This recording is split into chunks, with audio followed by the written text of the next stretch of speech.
La niebla matutina se aferraba al arsenal de Cartagena como un secreto a la espera de ser contado. La comandante Sara Herrero ajustó el timón de su cúter de 26 pies, el Susurro del Mar, mientras se aproximaba al muelle 4 en la oscuridad previa al amanecer.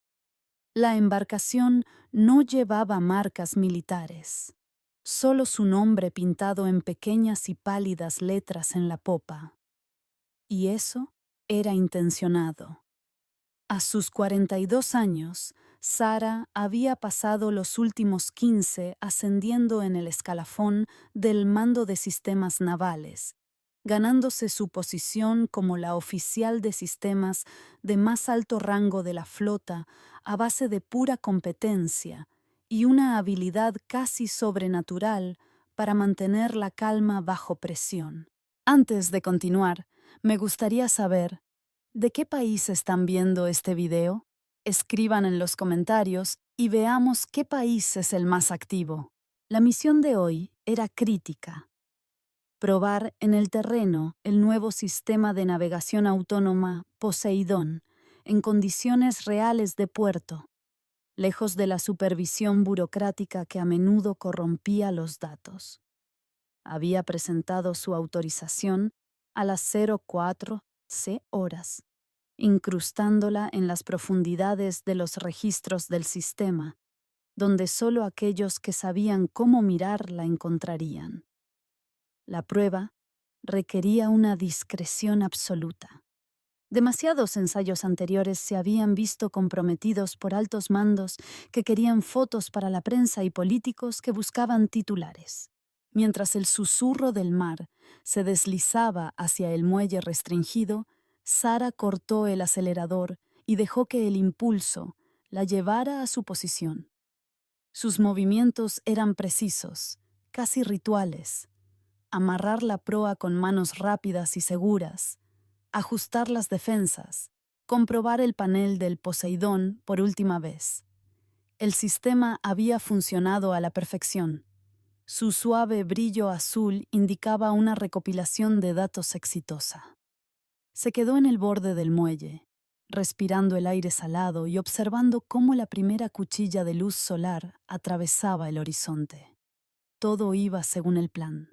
El puerto permanecía en silencio, imperturbable, exactamente como ella lo había previsto. Pero al volverse hacia su embarcación, el sonido de unas botas resonó en los tablones de madera. Dos figuras emergieron de la caseta de patrulla, sus siluetas afiladas contra la luz de la mañana. Algo en su forma de andar le dijo que no se trataba de una comprobación rutinaria.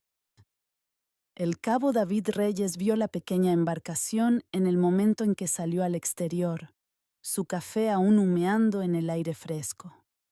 A su lado, el cabo primero Javier Soto se terminaba de abrochar la chaqueta de patrulla, mientras ya se ponía los guantes.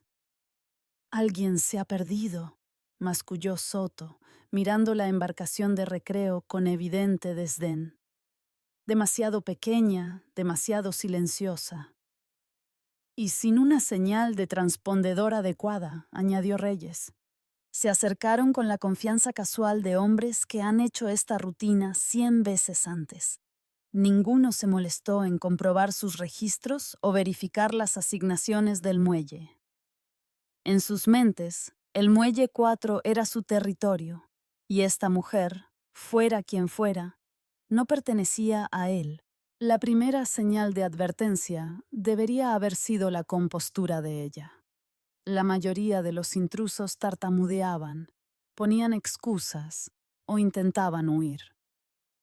Esta mujer simplemente se giró para hacerles frente, con una expresión tranquila e imperturbable, como si hubiera estado esperando este momento exacto toda la mañana. «Buenos días, señora.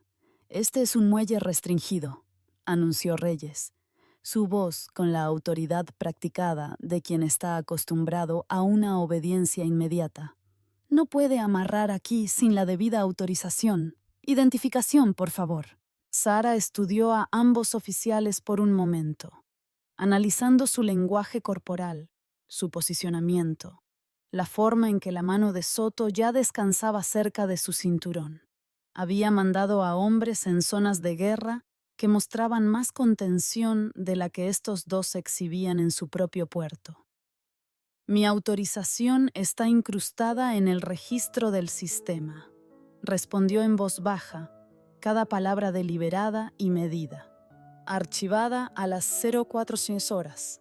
Soto resopló, compartiendo una mirada de complicidad con su compañero. ¿El registro del sistema, señora? Esto no es un muelle de alquiler de barcas. El muelle 4 es militar restringido. Está usted cometiendo una infracción. Reyes se acercó, su tono endureciéndose. ¿Cuál es su nombre? Y no me haga volver a preguntar. Sin movimientos bruscos ni tensión visible, Sara se acercó a la cartera de cuero que descansaba cerca del timón. En el momento en que su mano se movió, los dedos de Reyes fueron a su arma. ¡No se mueva!, ladró. Ella se congeló, luego levantó lentamente la cartera por la correa y la abrió. Dentro estaba su cartera de identificación oficial, impecable y reglamentaria. Se la tendió a Reyes con la misma calma y precisión con la que le habría pasado una taza de café a un colega. Reyes apenas miró la identificación antes de tirarla sobre la cubierta con un desprecio teatral. «Esto es falso», declaró. «¿Dice que es comandante de qué? ¿Del Poseidón en este trozo de chatarra?» La identificación yacía boca arriba sobre la fibra de vidrio, la luz de la mañana atrapando el sello oficial. Cualquiera que se molestara en mirar de cerca vería las características de seguridad, el formato adecuado, la foto que coincidía con la mujer que tenían delante. Pero Reyes y Soto no estaban mirando. Ya habían decidido lo que querían ver. «Un paso atrás, manos a la espalda», ordenó Reyes. Cuando Sara no obedeció de inmediato, gritó: «¡Ahora!». El sonido sobresaltó a una gaviota de un pilote cercano, su graznido resonando en el agua inmóvil. Sara obedeció sin protestar. Dio un paso atrás, se giró y colocó las muñecas detrás de la espalda, su expresión inalterada.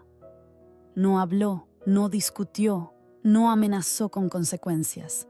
Simplemente se quedó quieta y esperó. Las bridas de plástico se cerraron con fuerza, demasiado apretadas. Soto subió a bordo del Susurro del Mar como un hombre que entra en su propio garaje, listo para catalogar su botín. «Veamos qué ha estado escondiendo nuestra comandante», murmuró, comenzando su destrucción sistemática de todo por lo que ella había trabajado para proteger. En ese momento, mientras Sara se arrodillaba en el muelle, con la cara presionada contra la fibra de vidrio, comenzó la verdadera prueba. No de su sistema de navegación, sino de algo mucho más fundamental: cómo se comporta el poder cuando cree que nadie está mirando. La gente había empezado a reunirse. 3 hombres en tablas de paddle surf se habían acercado al final del muelle, curiosos por la conmoción. Una mujer cerca de la estación de servicio de combustible se detuvo con el teléfono en alto, ya grabando. Alguien con una chaqueta de servicio estaba de pie junto a un volardo, sin interferir, pero sin marcharse tampoco. Soto trabajaba metódicamente a través de los compartimentos del Susurro del Mar, sacando mantas de emergencia, rollos de herramientas y una balsa salvavidas comprimida, arrojando cada artículo al muelle con un desprecio teatral. La cuidadosa organización que Sara había mantenido fue destruida en minutos, su equipo esparcido como los restos de una tormenta. «Está usted muy callada», observó Reyes, agachándose a su lado en el muelle, su mano presionando su hombro, forzando su barbilla contra la fibra de vidrio. ¿Qué ha pasado con toda esa autoridad de la Armada? ¿Sin amenazas? ¿Sin un novio que venga a salvarla?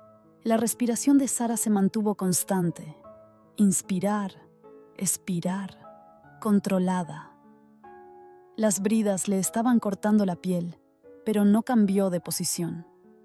Las rodillas le ardían contra la cubierta, los hombros le dolían, pero su postura nunca se encorvó. Miraba el reflejo del poste del muelle en el agua tranquila, esperando. Entonces Soto encontró la consola integrada del Poseidón. ¿Qué demonios es esto?, exigió, abriendo el panel de un tirón. Los cables se rompieron mientras examinaba la pantalla todavía activa. El sistema parpadeó una vez, mostrando semanas de datos cuidadosamente recopilados, antes de que su bota descendiera con fuerza. La pantalla se hizo añicos con un chasquido sordo. Meses de trabajo de desarrollo, datos de prueba irreemplazables, destruidos en un instante. Sara no se inmutó. ¿Ese es su centro de mando?, silbó Reyes, impresionado por la minuciosidad de su compañero. ¡Qué mona! Cree que está probando tecnología clasificada en nuestro muelle. Aún así, ella no dijo nada. Los teléfonos de la multitud lo captaron todo. La brutalidad casual, la destrucción sistemática, su absoluta quietud ante todo ello. Soto rebuscó en un compartimento de almacenamiento seco, encontrando un maletín sellado que contenía unidades de datos de respaldo. Sin dudarlo, lo arrojó al puerto. Se hundió de inmediato.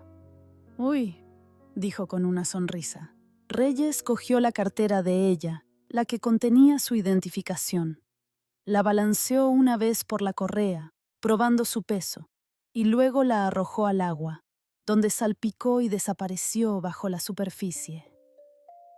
«¿Sabe?», dijo Reyes, agachándose de nuevo a su lado. «Hemos tenido todo tipo de gente por aquí. Hombres con galones, críos con carnés falsos, pero nunca hemos tenido a una que entrara como si fuera la dueña del lugar. Debe de ser un tipo especial de loca». El viento levantó la esquina de su chaqueta y la dejó caer de nuevo. A su alrededor, la multitud observaba en un silencio atónito. Nadie dio un paso al frente. Nadie dijo «basta». Las grabaciones lo captaron todo. Pero lo que las cámaras no podían registrar era la calidad del silencio de Sara. No era el silencio de la derrota o del miedo. Era la quietud de alguien que sabía exactamente lo que estaba sucediendo y exactamente por qué estaba permitiendo que continuara. Porque pronto, muy pronto, entenderían lo que habían hecho. «Vamos a pedir refuerzos», anunció Soto sacando su radio. «Que hagan una segunda pasada, quizás que la saquen de este trozo de chatarra antes de que rompa otra regla». Reyes asintió con aprobación. «Que se siente aquí hasta que vengan, que piense en quién es realmente». Mientras esperaban, más espectadores se congregaron. La mujer del teléfono había comenzado a transmitir en directo. Sus espectadores haciendo preguntas en tiempo real sobre lo que estaban presenciando. Un trabajador de mantenimiento había detenido sus rondas para observar. Incluso parte del personal del puerto deportivo había salido de sus oficinas, atraído por la inusual escena. Pero ninguno de ellos intervino. Los uniformes de los oficiales, su comportamiento confiado, la naturaleza oficial del arresto, todo parecía legítimo desde la distancia. Solo otra acción de cumplimiento de la ley rutinaria en el muelle restringido. Sara permanecía exactamente como la habían posicionado, arrodillada con la cara hacia el agua, las muñecas atadas a la espalda. Para el observador casual, podría haber parecido derrotada, pero había algo en su postura, una preparación, una energía contenida que sugería que simplemente estaba esperando el momento adecuado. La radio crepitó. «Unidad 47, se solicitan refuerzos en el muelle 4. Posible brecha de seguridad. Sujeto femenino. No cumple con los protocolos de detención». «Recibido», llegó la respuesta. «Marina 81 en ruta. ETA 4 minutos». Reyes y Soto intercambiaron miradas de satisfacción. Así es como siempre terminaba. Fuerza abrumadora, sumisión absoluta, su autoridad incuestionable. Habían representado esta escena docenas de veces antes con varios intrusos y alborotadores. El guión nunca cambiaba, pero a medida que el sonido de los motores de una embarcación que se acercaba se hacía más fuerte a través del puerto, algo cambió en el aire. La calidad de la luz de la mañana parecía diferente, de alguna manera más nítida. La multitud había crecido, más atenta. Los teléfonos grababan ahora desde múltiples ángulos. El agua se abrió limpiamente delante de la Marina 81, mientras la lancha patrullera avanzaba hacia el Muelle 4. Las sirenas estaban apagadas, pero los motores rugían a bajas revoluciones. 2 hombres con equipo táctico se agarraban a las barandillas de proa, con los ojos fijos en la pequeña embarcación amarrada más adelante. La llamada había llegado como una posible brecha, operadora solitaria desconocida, resistiéndose al protocolo de detención. El protocolo exigía una escalada. En cuestión de segundos, la unidad de patrulla se deslizó junto al muelle, las cuerdas volando, las botas golpeando la madera con fuerza. Las armas se desenfundaron antes de que se hicieran preguntas. «Manos donde podamos verlas», ladró el oficial al mando. «Aléjense de esta embarcación».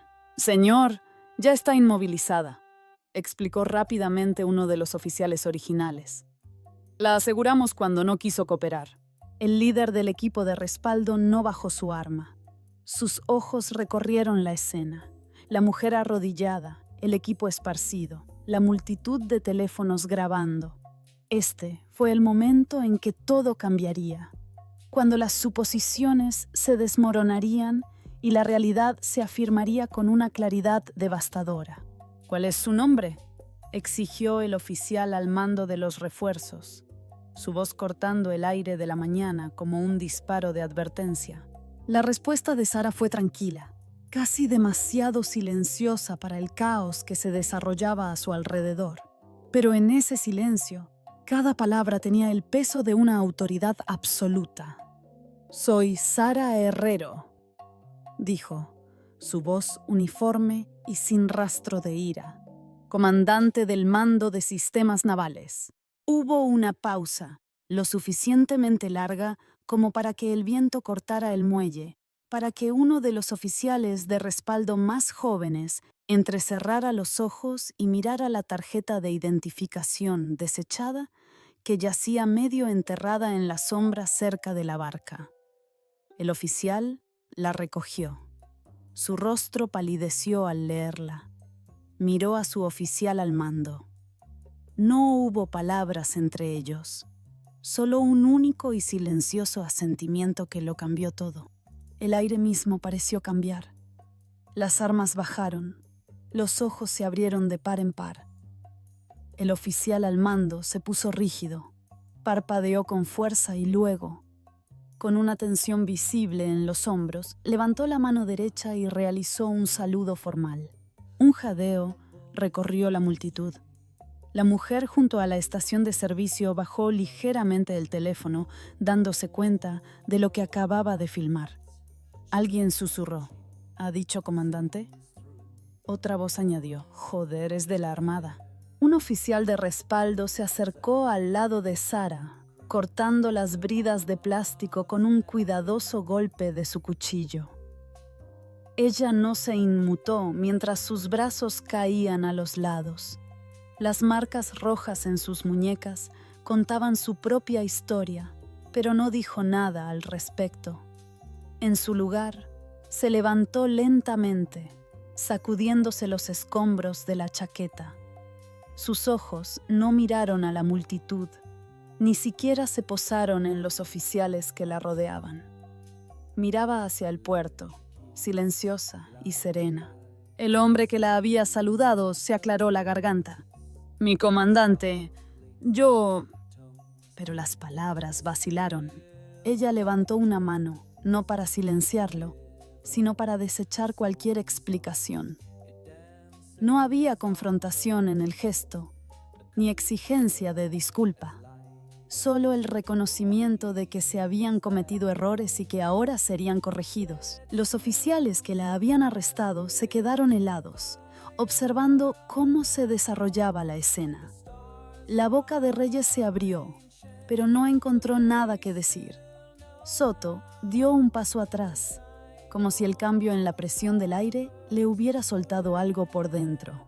Sara se dirigió hacia el timón de su embarcación. Echó un vistazo al panel destrozado del Poseidón y luego se volvió para enfrentarse a la escuadra de patrulla.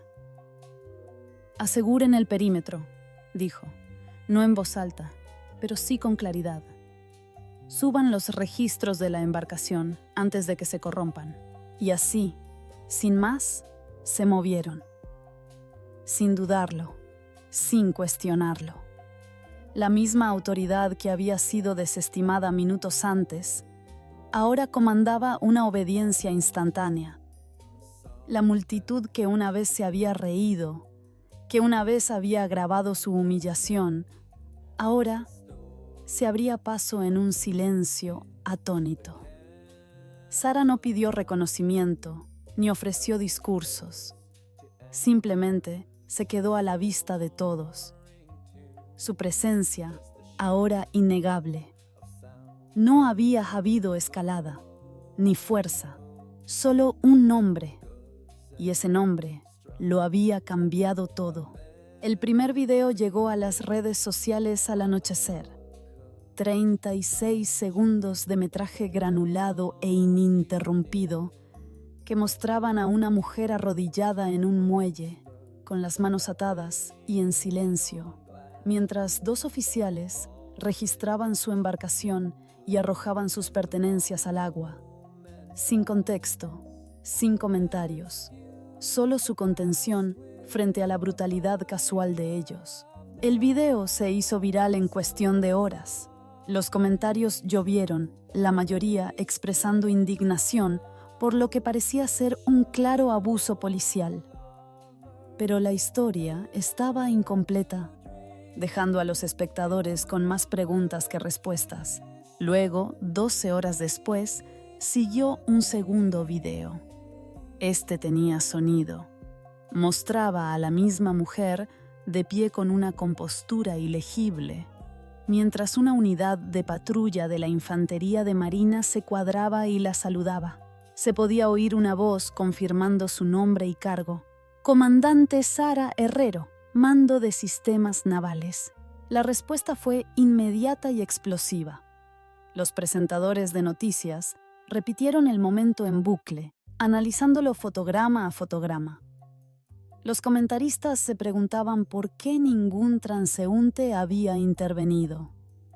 Los analistas de redes sociales rastrearon la propagación del vídeo a través de las plataformas mientras Comandante Herrero se convertía en tendencia mundial. En 24 horas, todos los principales medios de comunicación se habían hecho eco de la historia. Pero detrás del ruido viral, algo más silencioso y significativo había comenzado. Una secretaria de Estado, miembro principal del Comité de Presupuestos de Defensa, se paró frente a una fila de micrófonos con una chaqueta azul marino y pidió una investigación formal. «No podemos permitirnos ignorar lo que esto revela sobre nuestras instituciones», dijo, sosteniendo una foto de Sara tomada durante un simposio de sistemas 2 años antes. «Le fallamos. No debemos volver a fallar».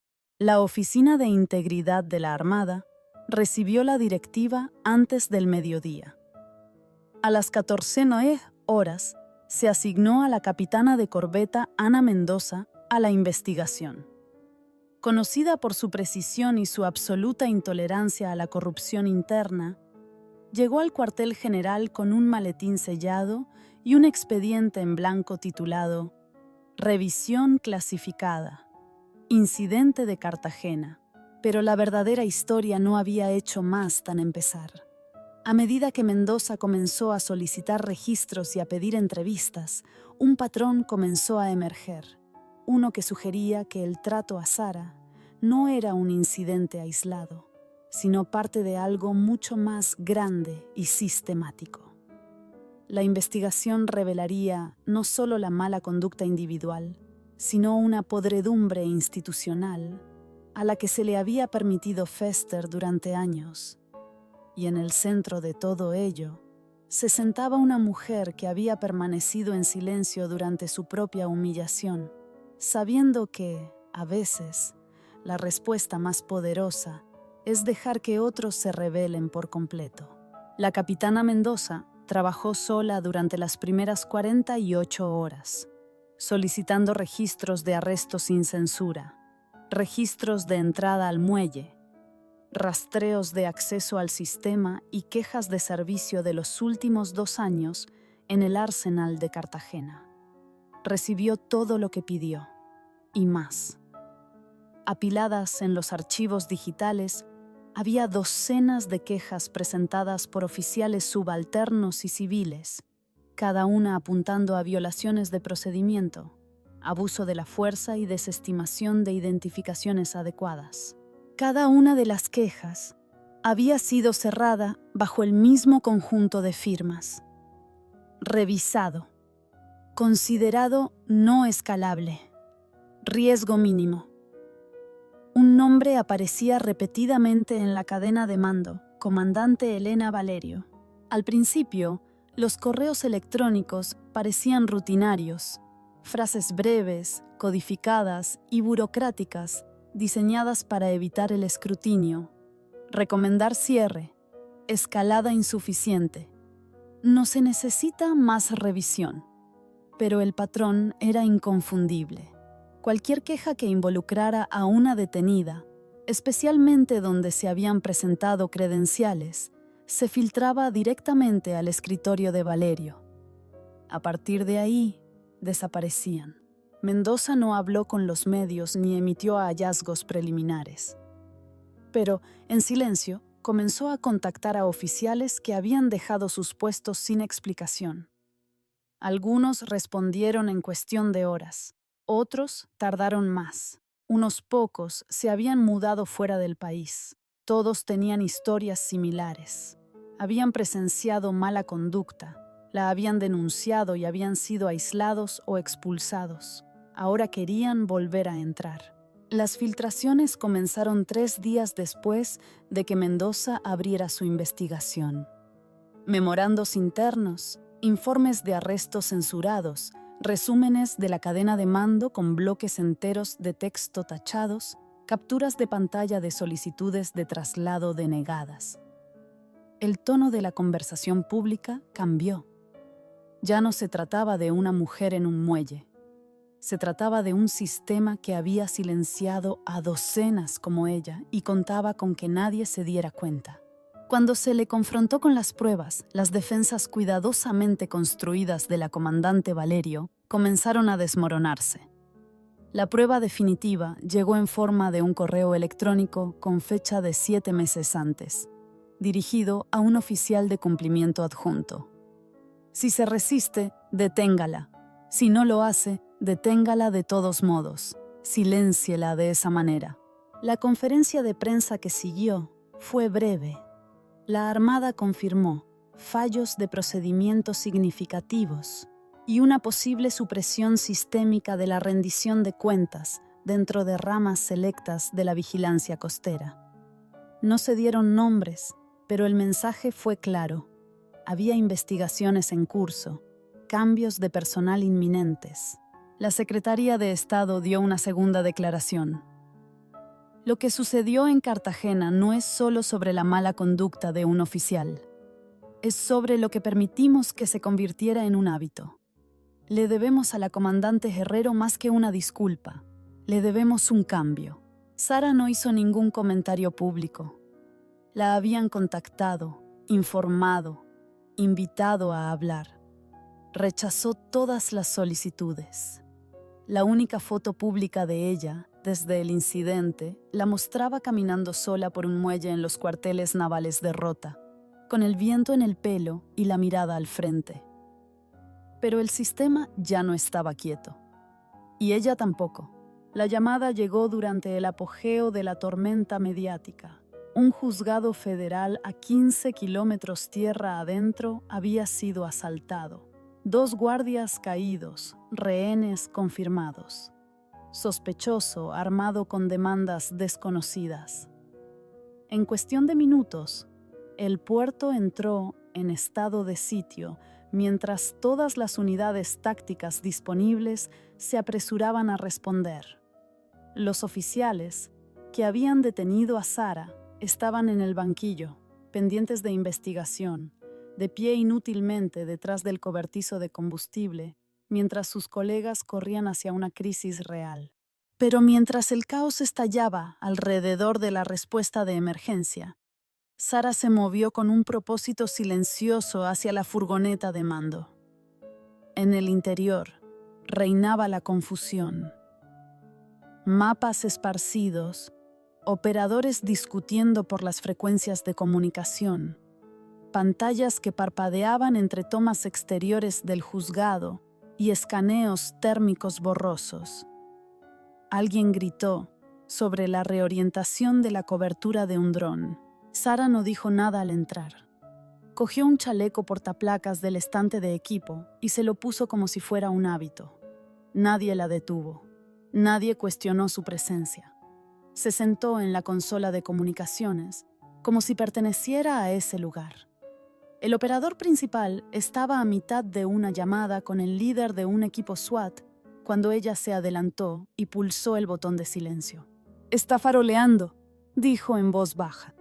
«Observen su ritmo. Intervalos de 12 segundos. Está leyendo una lista de demandas escrita». El operador parpadeó, todavía sin aliento por haber gritado. «¿Quién es usted?» «Ejecuten un reconocimiento facial contra el personal de defensa», continuó ella con calma. «Es un extransportista. Miren las cicatrices de su muñeca, del protocolo de esposas. Empiecen con las bajas deshonrosas». Las teclas hicieron clic. La imagen cambió. Una coincidencia apareció en la pantalla. Excontratista militar, en libertad condicional, inestabilidad conocida. Sara se inclinó hacia el micrófono y comenzó a hablar. «Miguel Torres, estás rodeado. Nadie ha resultado herido todavía. Aún tienes una opción». Su tono no vaciló. «Déjalos ir.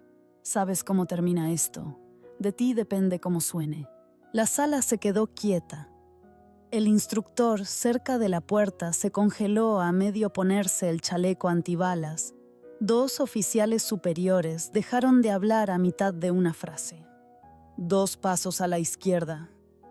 Bien. Baja el arma. Despacio. La imagen mostraba cómo los hombros del pistolero se movían. Un paso, luego otro. El arma golpeó el suelo. «Entren ahora», dijo. Segundos después, el SWAT entró. Sin disparos, sin sangre. Los rehenes salieron en fila con las manos en alto. El sospechoso se arrodilló. Todo había terminado en menos de 4 minutos. Dentro de la furgoneta, nadie hablaba. Sara se quitó los auriculares, los colocó suavemente en la consola. Luego se levantó y se ajustó la chaqueta. La sangre del incidente del muelle se había secado hacía tiempo en sus mangas, pero todavía era visible contra la pantalla táctil pálida que había operado sin dudarlo. Salió al viento más tranquilo. La noticia se extendió rápidamente.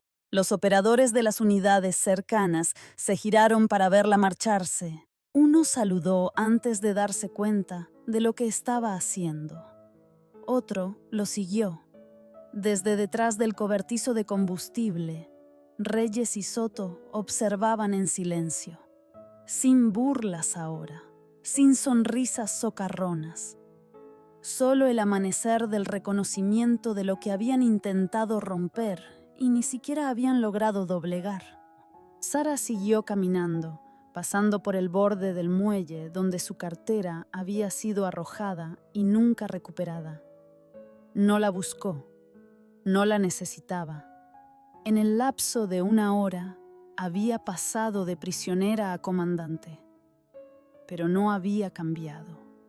Simplemente había revelado lo que siempre había estado allí. Había hecho exactamente lo que vino a hacer: probar sistemas, evaluar el rendimiento, medir la respuesta bajo presión. Esta vez no se había probado un software, habían sido personas y habían fallado, hasta que ella tomó el control. 3 meses después, el sol estaba alto pero suave, dorado, deslizándose sobre el agua en largas bandas, mientras el susurro del mar se alejaba de la costa. Sara estaba sentada cerca de la popa, enrollando una cuerda con un ritmo tranquilo. Se había quitado la chaqueta y se había arremangado las mangas. Las tenues líneas en sus muñecas se habían desvanecido, pero nunca desaparecido del todo. Recordatorios que ya no le importaban. Su sobrina de 8 años estaba sentada en el banco de babor con una pequeña caña de pescar, sus pies colgando sobre la superficie. Su hermana tarareaba una melodía suave desde la proa, demasiado familiar para nombrarla, pero perfecta para el momento. Cuando el pez tiró del sedal, su sobrina soltó un grito ahogado de deleite. Sara se movió lentamente a su lado, arrodillándose con facilidad, guiando las manos de la niña con las suyas. «Deja que tire, luego recógelo suavemente», dijo en voz baja. Sacaron el pez, pequeño, plateado, hermoso a la luz del sol. Su sobrina gritó de alegría mientras Sara le quitaba con cuidado el anzuelo. Sostenía el pez firme para una última mirada y luego lo devolvía al mar. «¿Por qué te gusta tanto estar en el barco?», preguntó su sobrina, de repente curiosa e inocente. Sara no respondió de inmediato. Miró a su alrededor, al agua, a la luz, al silencio que se les permitía compartir. «Porque es honesto», dijo finalmente. «No le importa quién eres, solo cómo te mueves». La niña asintió, sin entender del todo, pero contenta. Se quedaron fuera hasta que el sol tocó el horizonte. Sara ajustó las cuerdas una última vez, giró el barco lentamente hacia casa y dejó que el susurro del mar se deslizara suavemente con la corriente. El zumbido del agua llenaba el espacio entre sus palabras. No necesitaba aplausos. No quería titulares. Ya había ganado. No alzando la voz, sino nunca arrodillándose cuando más importaba. En un mundo rápido para hablar y lento para escuchar, su silencio se había convertido en la verdad más ruidosa de la sala. Y a veces, eso es exactamente a lo que se parece la victoria. ¿Qué opinas de esta historia? Me encantaría escuchar tus pensamientos. Deja un comentario abajo. No olvides darle like y suscribirte para más contenido increíble que llegará pronto.